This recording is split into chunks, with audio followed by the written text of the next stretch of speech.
Kyrgyzstan's Central Election Commission has annulled the results of last weekend's parliamentary election.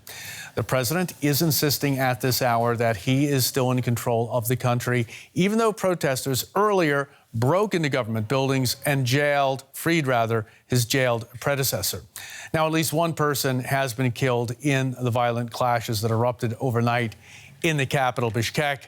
Anger has also been growing over the results of the election that handed victory to two establishment parties.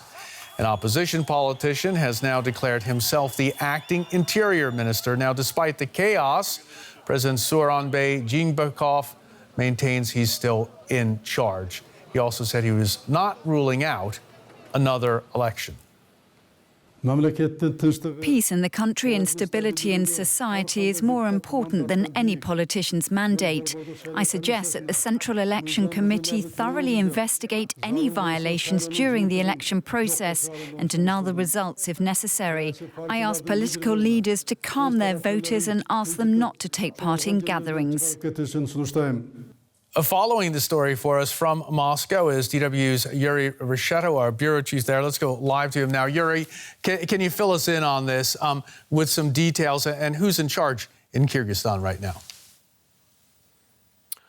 Well, yesterday in the capital Bishkek, as you said, supporters of the parties that lost the parliamentary elections came out to a rally which later escalated into riots.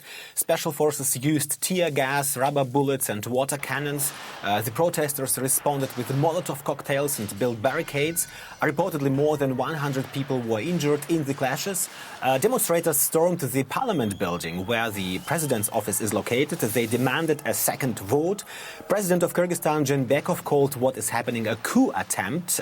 He is still in charge. Today, the demonstrators occupied the building of the Kyrgyz government and refused to let employees into it. And finally, today, just a few minutes ago, the Central Election Commission has annulled the results of the vote. So now the opposition wants to see their candidate as prime minister.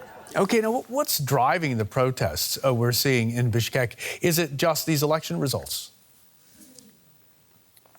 Well, Brian, this is not the first time that there has been a violent political overthrow.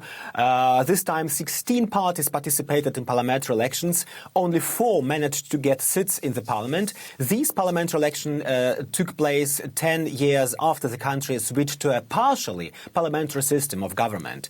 And the current president is known for his reserved political style, but his popularity has declined, most recently due to the pandemic in Kyrgyzstan. He was accused of inaction. Some even called for the president to be impeached. The country had one of the highest death rates caused by COVID-19 in the world, and quarantine has lost Kyrgyzstan a fifth of its budget.